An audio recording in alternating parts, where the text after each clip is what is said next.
ईस्वी में हज के वक्त अबू ताहिर अल जन्नाबी कुछ टेररिस्ट्स के साथ मक्का में एंटर हुआ। अबू ताहिर काबा की सीढ़ियों पर चढ़ा और इसने कहा, मैं खुदा हूँ और मेरे सिवा कोई खुदा नहीं, मैं अपने हाथ से जिंदगी और मौत देता हूँ। इसने खुलेआम कत्ले-आम मचा दिया और 20 से 30 हजार हाजियों को शहीद कर डाला। मक्का की गलियां खून से भर गई। हजारों लोगों की लाशों को जमजम के कुएं में फेंक दिया गया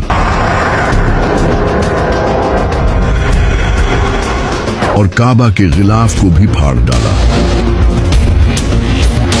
बहुत सी औरतों और बच्चों को कैद कर लिया गया। इसके बाद इन लोगों ने हजरे अस्वद को भी चुरा लिया और इसे अरब के ईस्टर्न इलाकों में ले गए। वहां बैठकर वो मुसलमानों का मजाक उड़ाने लगे कि हमने तुम्हारा अजीज पत्थर चुरा लिया है, अब तुम्हारा रब कहाँ है। ये लोग करामती थे जो सऊदी अरब के ईस्टर्न हिस्सों में बहुत पावरफुल हो गए थे। इसके बाद कई सालों तक हज करने वालों की तादाद कम हो गई क्योंकि लोग हज करने से डरने लगे थे। ये साल का पहला ऐसा हज था जो हजरे अस्वद के बगैर अदा किया गया। ये खबर पूरी दुनिया में फैल गई और इससे उस वक्त के अब्बासी खलीफा पर दबाव बढ़ने लगा। अब्बासी खलीफा ने करामतियों पर हमला करने का भी सोचा, लेकिन वो बहुत पावरफुल थे। ये देखकर अब्बासी खलीफा पीछे हट गया और इसने इनसे नेगोशिएशंस का सोचा। इसने इनको पैसा भी ऑफर किया, लेकिन वो नहीं माने। यूं लगातार 22 साल तक हजरे अस्वद काबा से गायब रहा। आखिरकार 22 साल बाद करामती कमजोर पड़ गए क्योंकि इनकी अपनी आपस में लड़ाइयां शुरू हो गई थी।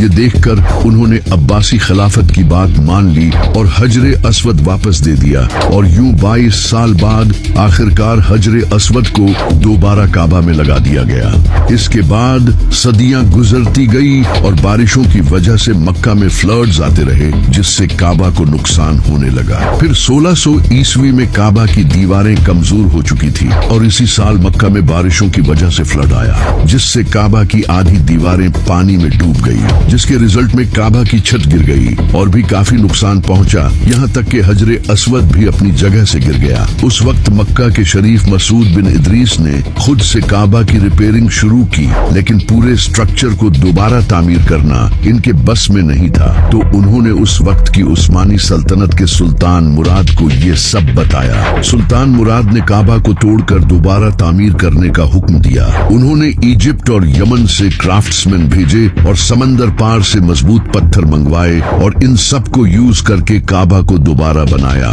लेकिन इस बार उन्होंने काबा को रेक्टेंगुलर नहीं बल्कि स्क्वायर शेप में ही रखा और आज तक काबा की यही शेप है। फिर 14वीं सदी में मक्का में मुख्तलिफ फिक्र के लोग आने लगे, जैसे कि हनफी, मालकी, शाफी और हम्बली। ये सब एक दूसरे से इख्तिलाफ करते थे और अगर कोई इमाम किसी दूसरी फिक्र का होता तो इसके पीछे नमाज भी नहीं पढ़ते थे। ये देखकर मक्का के कस्टोडियंस ने काबा में 4 मुसल्ले डाल दिए, हनफी, मालकी, शाफी और हम्बली, ताकि हर कोई अपने फिरके के इमाम के पीछे नमाज पढ़ सके। और ये सब 500 सालों तक यूं ही चलता रहा। उस वक्त एक ही नमाज 4 बार पढ़ी जाती थी और मदीना में भी बिल्कुल ऐसा ही होता था। फिर 1924 में बादशाह अब्दुल अजीज ने मक्का को फतह कर लिया और इन 4 मुसल्लों को हटाकर इनकी जगह सिर्फ एक ही मुसल्ला रख दिया ताकि सारे मुसलमान एक ही इमाम के पीछे नमाज पढ़ें। इसके बाद काबा को दोबारा रिपेयर किया गया। काबा से चराग हटाकर इलेक्ट्रिकल लाइटिंग्स लगाई गई और वक्त के साथ साथ काबा एडवांस होता गया और इसके आसपास की जगह को भी एक्सपैंड किया जाने लगा, जो कि आज आप देख सकते हैं। लेकिन फिर 20 नवंबर 1979 फर्स्ट मुहर्रम फजर के वक्त एक इंसान जिसका नाम था जुहैमन, जो कि एक सऊदी नेशनल गार्ड्समैन था, वो अपने तकरीबन 200 साथियों के साथ कॉफिन्स में जनाजे के बहाने हथियार लेकर हरम में एंटर हो गया। फजर की नमाज के बाद इन लोगों ने मस्जिद उल हराम के दरवाजे बंद कर दिए और सारे गार्ड्स और नमाजियों को हॉस्टेज बना लिया। इसके बाद जुहैमन ने लाउड स्पीकर्स पर ऐलान किया कि मेहदी आ चुके हैं, जो कि ये इंसान है जिसका नाम मोहम्मद बिन अब्दुल्लाह था, जो कि इसके साथ खड़ा था। और फिर इसने मुसलमानों से कहा कि इसकी बैत करो, यानी कि वो इसे इमाम मेहदी मानता था और ये सब वो इसीलिए कर रहा था। जब सऊदी सिक्योरिटी फोर्सेस को इसका पता चला तो उन्होंने हरम को चारों तरफ से घेर लिया, लेकिन वो अंदर नहीं जा रहे थे क्योंकि काबा के पास लड़ना इस्लाम के कानून में बिल्कुल गलत है। जिसके बाद सऊदी अरब के उलमा ने एक मीटिंग की और एक फतवा दिया कि सिक्योरिटी फोर्सेस हरम में जाकर ऑपरेशन कर सकती हैं। फतवा जारी होने के बाद सऊदी फोर्सेस ने हमले की तैयारी शुरू कर दी और फिर इन बागियों पर फायरिंग शुरू की, जिससे कई फौजी मारे गए और कई हॉस्टेजेस की भी जान गई,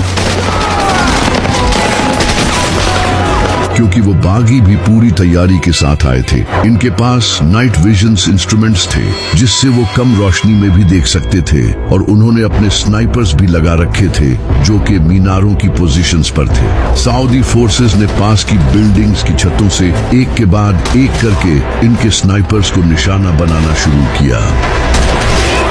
कुछ नेशनल गार्ड्स ने हरम के डिफरेंट दरवाजों से हमला करने की कोशिश की, लेकिन इन पर मशीन गन्स और ग्रेनेड्स फायर किए गए, जिससे कई फौजी शहीद हुए।